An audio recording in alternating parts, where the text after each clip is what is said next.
What's up, YouTube? Today we're going to be installing and setting up the Warzone Season 4 Community Pack for the Cronus Zen. We'll mostly be working inside of Zen Studio, so make sure you have that open so you're ready to follow along.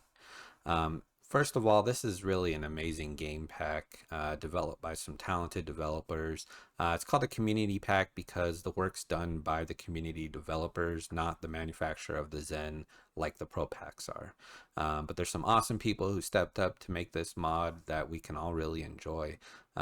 They also take feedback from the community that uses the pack, and they use that feedback to create really consistent updates, and they also use it to add features and fix features and fine tune other features. So really hats off to them. They're doing some really great work. But with that being said, let's go ahead and get to the install and setup of the Warzone Season 4 Community Pack. So what you're going to want to do is here in Zen Studio, you're going to want to navigate to the Programmer tab. This is where you'll find all of your programs that you can load onto your Zen and the slots that they go into. So as you can see here, I have quite a few packs. A lot of them are the Season 4 pack because I do a lot of testing on them, fine-tuning guns, things like that. I have this little Call of Duty random one here set up to kind of be a barrier between my test packs and the pack that I use when playing in the actual game. So just to get it down here, all you do is look for the Call of Duty Warzone Season 4 pack here.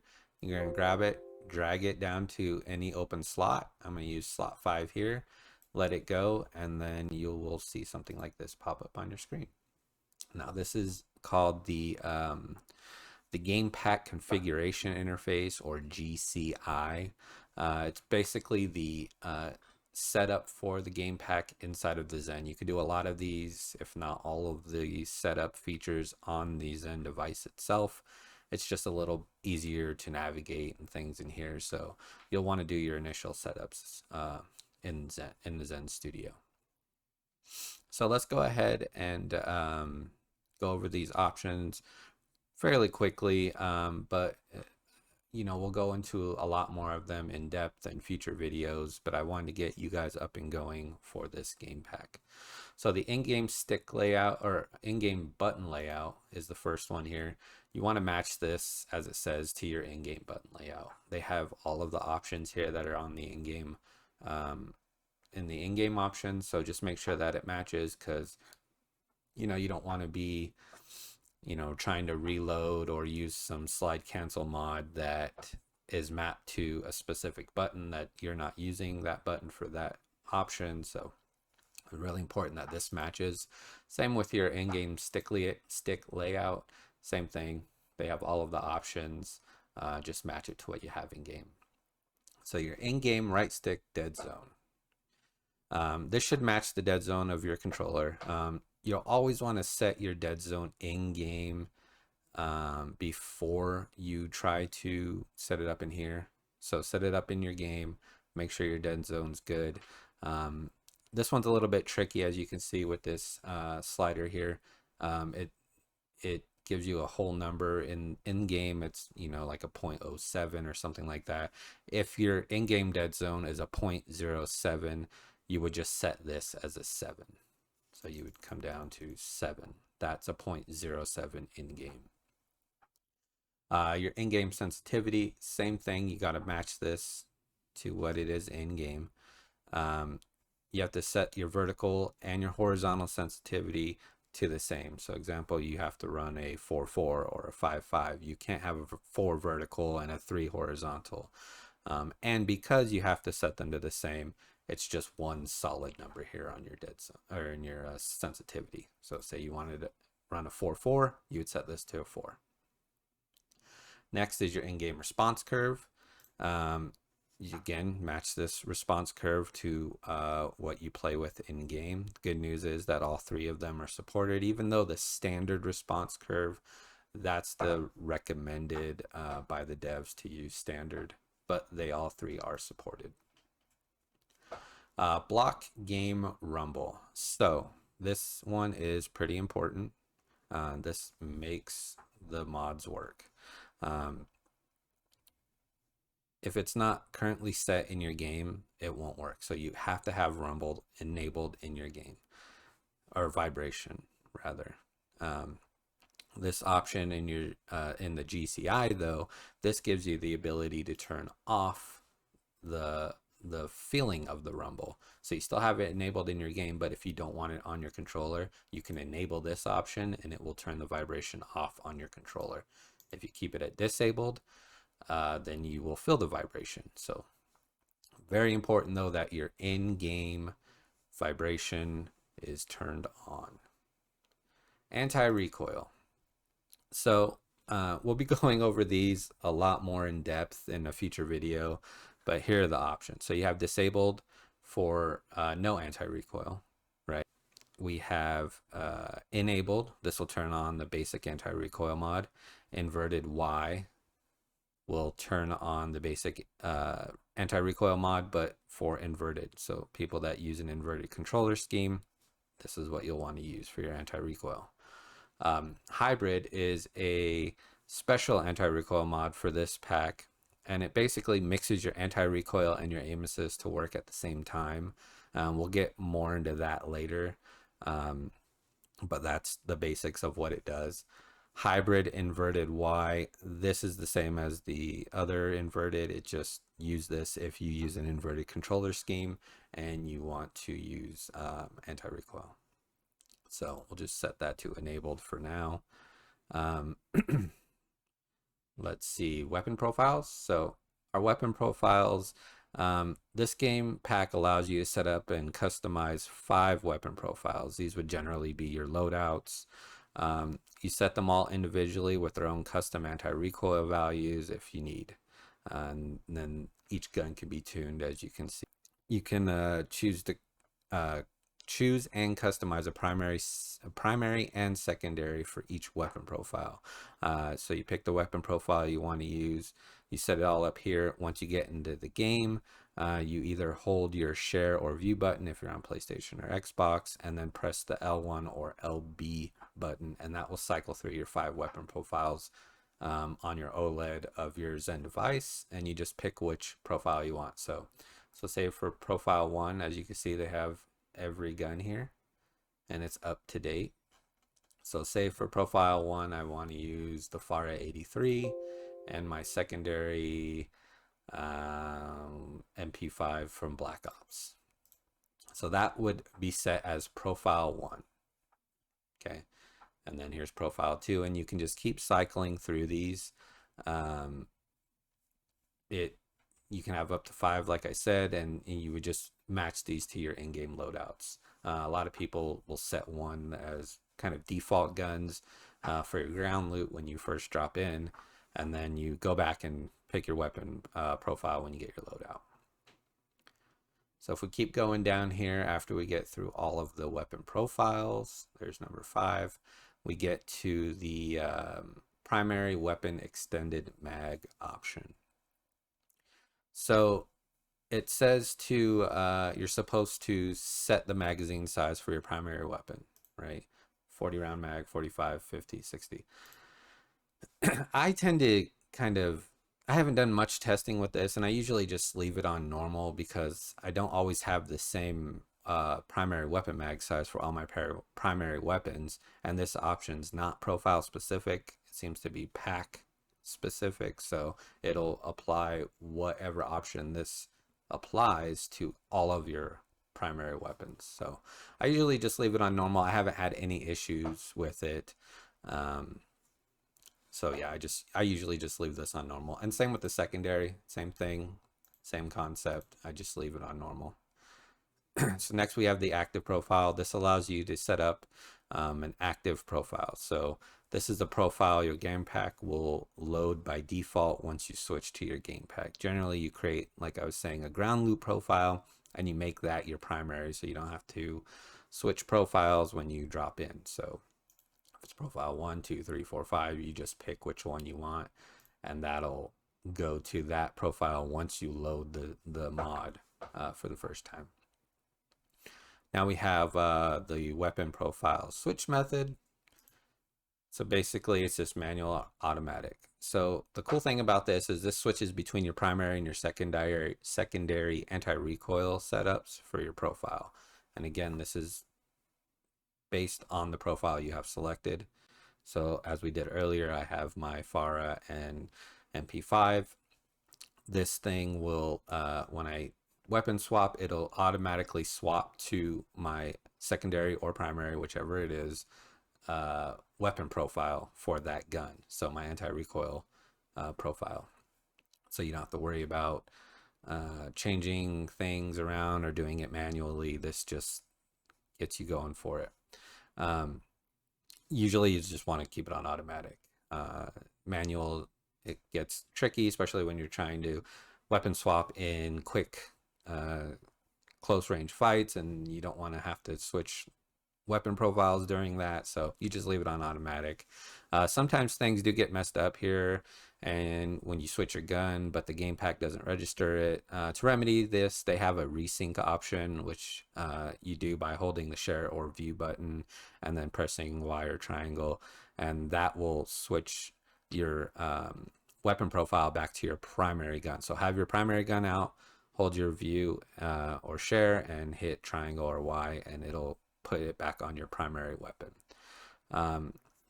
A note though is that on your Cronus Zen, the LED light will be green when your primary weapon is active, and the OLED display will actually tell you what weapon profile is active at the time. The LED light also turns red when you have your secondary active, and again, the OLED will tell you what that weapon is and which profile slot it's on. So that's a newer feature that is very, very helpful. So we leave this one on automatic. Next, we have aim assist. So the two options here are either enabled or disabled. So a little thing about aim assist, we do have a few sliders we can adjust here, and we'll get more into that later, into a later video about how they look, what they do, all of the very, very specifics of the aim assist. But do note that this isn't an aimbot. It won't lock on to anyone for you. All it really does is it manipulates the in-game aim assist by kind of shaking your crosshair, which creates like more of a stickier aim assist. So here are the descriptions kind of for what each slider does. I kind of took them right out of the manual because I can't really say it better than what the manual says it, right? So the aim assist ADS strength is between a 1 and 50. Set the strength of aim assist while aiming down sights and not firing. This controls the intensity of the right stick movement. At higher values, the screen will shake more and will be more noticeable on screen. This in general is good for close range non-sniper weapons. You know, a lower value will shake less generally, which is better for range and scoped weapons. It's recommended that you use a balance between the default value and being set, because if this is too high, you don't want your screen to go crazy shaking. I personally like to set this to a 1. My reasoning behind this is that I don't really want or need extra aim assist while I'm just aiming down my sights. So this option is specifically for when you're just looking down your scope or your crosshair or your iron sights. It doesn't do anything else. Some people use it to help them with tracking a little bit, but I find that it's just being as low as possible is better for me. So next we have the aim assist fire strength. This is again is a 1 to 50. We're gonna set, so this, it pretty much does the same thing as the last one, except for this one activates your aim assist shake, like we talked about earlier. This activates the shake while you're aim down sights and firing. So this is the one you kind of want to use because this will give you that better aim assist, manipulate that aim assist more while you're firing your weapon. So I leave this one on the default value of 21, as you can see here, and it works really well for me. But you can adjust it to whatever your comfort level is. Again, the higher the number, the more shake, more visible it's going to be for you. And the lower number, the less it will be. Okay, so next up we have the aim assist ADS step. Again, this is a 1 to 50. So what this does is it sets the speed of the aim assist while aiming down sights and not firing again, right? So this controls how fast the right stick rotates in a circular pattern. Higher values rotate faster. This in general is good for close range, and that's how we use it, right? So this again is another one that I set for 1 because I don't use the ADS uh, aim assist ADS strength, right? So I don't need the steps. Again, this is just aiming. While you're aiming, this doesn't do anything for when you're firing. It's just aiming only. So the last one is our aim assist fire step. Again, this is the speed that the aim assist moves that circular pattern. So this one I leave it on default as well. And the more you increase it, the faster it's going to make that circular pattern. Again, the screen shake and all of that comes along with increasing these. So just be aware of all of that. Okay. And again, I leave this one on default. So next up, we have the active fire mod. So here we have disabled. Obviously, this doesn't activate a fire mod, right? Rapid fire. This sets the fastest, most optimum possible fire rate for your weapon. And we'll go into that a little bit more later. So now we have dynamic fire. So dynamic rapid fire has the fire rate of a weapon tied to the pressure of the trigger. So the more pressure applied to your trigger, the faster the weapon shoots. So if you're barely pressing the trigger, you'll get a more of a single shot kind of action, and then when you hold it down, it's going to rapid fire your weapon. Then we have burst fire. The burst fire turns your fully automatic weapon into a burst fire weapon, allowing you to conserve ammunition while improving accuracy and achieving more headshots, is what the description says. I don't know. I don't really use this. I feel like it slows down the fire rate of your weapon, right? Because you're not fully auto on your weapon. But the premise behind it is true. You would burst fire your weapon, giving you more accuracy. And then we have akimbo fire. Akimbo fire is only for pistols, and you'll fire both of them at the same time. You'll obviously have to have the dual wield akimbo attachment on your pistols for that to work. So I usually set this to rapid fire, and then I'll just leave it at that. I do that because if you have a semi-auto gun or a burst fire gun in one of your weapon profiles, this will activate that so that it fires either your single shot gun rapidly or your burst fire gun rapidly. So get you the highest, fastest fire rate out of those types of weapons. Do note though that you have to have, if you have the rapid fire enabled on your weapon, the weapon profile that it's set to. So say you have say your loadout is in Black Ops M16, which is a burst fire, and a Black Ops MP5, which is an automatic fire.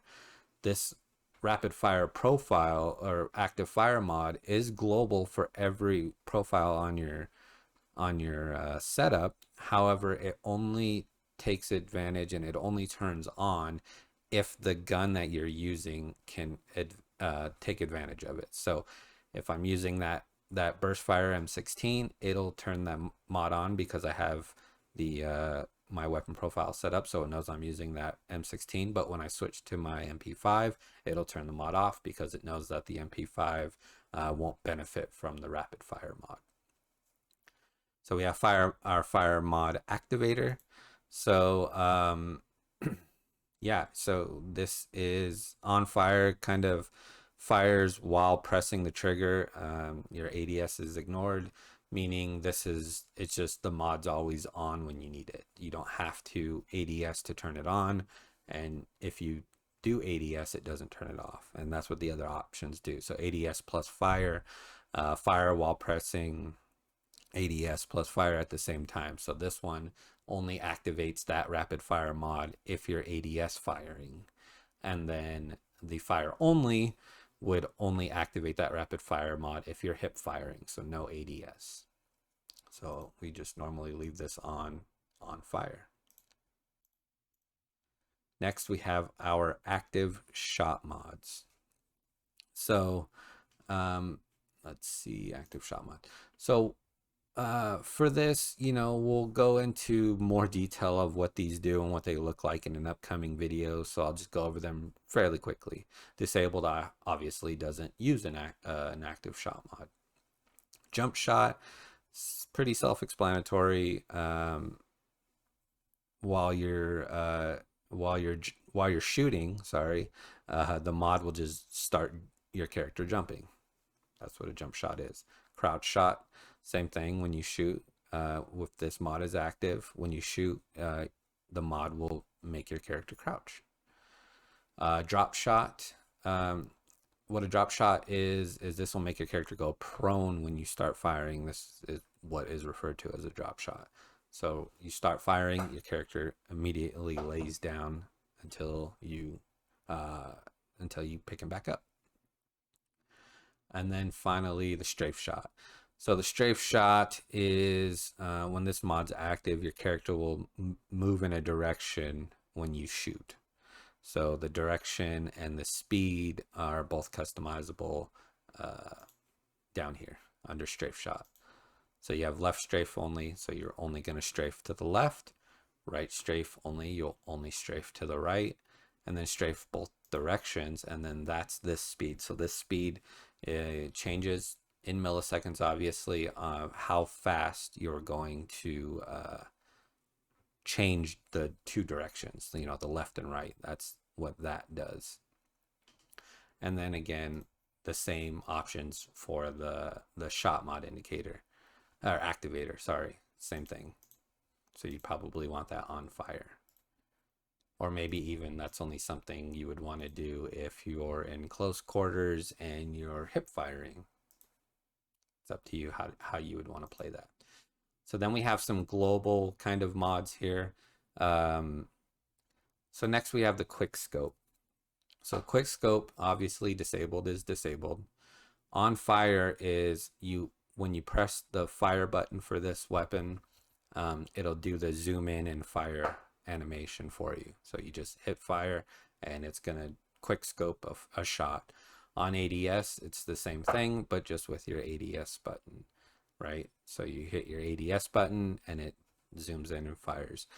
But you can change and adjust the quick scope zoom time right here in 300 milliseconds, by milliseconds. So this gives you a slider of how many milliseconds you want it to be zoomed in before it fires that shot. So you have control over that. You can make it a little bit slower so you can kind of zoom in and see, and then it fires, kind of thing there. Then we have sniper breath. This is designed for sniper rifles. Pressing the ADS button, it automatically holds your breath for you, and eliminating the need for you to push that left stick or whatever button you have for a hold breath. It just automatically does it, and it lets you focus on aiming more. This is only activated if you have a sniper rifle profile active. Same with quick scope. Slide cancel. So a slide cancel, you simply push, your left stick forward to run, and then you hold the crouch button to slide. And as soon as you stop holding or running, you let go of the crouch button, and your character will, quickly return to a standing position. So basically, you're running, you set this to your slide cancel button, you push that button, he'll slide and pop right back up. So you can just slide cancel more quickly. Gets you around the map a little bit faster. For this though, you do have to have auto sprint enabled in your game options, either the auto sprint or the auto tactical sprint. They both work, but one of them has to be enabled. So we have auto ping here. This automatically pings opponents, or a point of interest, alert your teammates. So the once, obviously disabled actually is no auto ping. On fire repeat, this pings on the press of the fire button. So every time you fire your gun, it's gonna ping. on fire once pings only once on the press of the fire button. So instead of every time you press it, when you're aiming, it'll only ping once. So once per ADS, I guess is what it would be. The on ADS repeat pings the same way, it pings when you hit the aim button, and then the on ADS once only pings once when you press the aim button, your ADS button. Okay, so some people like to use it. I kind of find them a little bit more annoying, but some people do like to use them. So next we have Easy Revive. Easy Revive just makes it to where you just have to tap the button and the game will automatically hold down the revive button for you. So you just have to tap it and you don't have to do anything else. Turbo Melee, this is, it reduces the time between your melee attacks. So you just hold down the melee button rather than keep pressing it, and it'll just keep cycling it like a rapid fire for melee. Bunny Hop, it just jumps constantly while you're moving in any stick direction. So if you think you could take use of that, go ahead and enable it. The Gyro Boost. So this is for controllers only, and it makes aiming adjustments by physically moving your controller. If you have like a DS3, a DS4, or a Switch controller, small, physical movements in the controller can make adjustments. I wouldn't be able to see a use for this. I don't really use a Switch controller to play Warzone, but I guess you could, and you could use it for aiming. So that's kind of what that's built for. And then lastly, on this setup here is hair triggers. I usually always enable hair triggers. What it does is it gives you a 100% pull of the trigger for just 10% of the physical pull. So you only have to pull your trigger 10% of the way to get 100% of the trigger. So it's very good to make quick shots and things like that. Lastly, there's a vehicle mode now that is not on this list because it's just a in-game control. But this one's not on the list. Like I said, it's really a neat feature that lets you disable all the mods that interfere with operating a vehicle. So like aim assist makes your screen shake, and it's usually bound to your trigger, which is also your gas for your vehicle. Enabling your vehicle mode turns off your aim assist, so your screen's not shaking while you're trying to drive a vehicle around, right? So it really helps, and it also turns off things like your auto ping and your shot mods, things that will mess up you driving. So to do this, you hold your L2 or left trigger button, and then you double press your D-pad right, and that will enable the vehicle mode. And then to disable the vehicle mode, turn all those mods back on, you just hit X or square, which is generally your leave vehicle button, right? So right when you leave your vehicle, it turns everything back on. So really that takes us to the end of the setup. Once you have, gone through this setup and got all your options, you kind of just close this out, and then you hit your play button right over here, and this will load it to your game pack. Once loaded, you can cycle through, all of your game packs. Like I said, I have 5 here. You can have up to 8, and you cycle through them on your Zen. The little blue buttons on the side will cycle through those for you, and you just pick the one you want. And that's it for the basic setup. As I said, we're gonna go more in depth on quite a few of these options. Go into things like showing you what these mods do, what they look like. Things like how to control recoil values on each gun and setting that up. With all that being said, it's still highly recommended that you guys go through and read the game pack manual. I'll put a link in the description below for that, just to get a better understanding of the little things for the mod. And thank you guys for watching. If you like the video, please drop us a like and subscribe so that you don't miss any of these future videos on things like recoil value setups. I'll also be putting out new video updates for when the game packs go live, and we'll test the new features and things like that. Lastly, I do have a Patreon that I'll link in the description below, and you can join this for access to my custom spreadsheet where I do all of the recoil, kind of setup and guesswork for you. I take each weapon, I level them up, I put the meta attachments on them, and I find the best recoil values. And I do it for 6 different sensitivities, from 3 all the way up to 8. So it's a lot of work, and supporting the Patreon helps support the channel. I also, constantly update that spreadsheet with new recoil pattern. If a gun's recoil pattern changes, we'll update it. If an attachment does something to the recoil pattern, we'll dial it back in. New attachments become meta, we'll dial it back in, all of those great things. So thanks again for watching, and I will catch you all on the next one.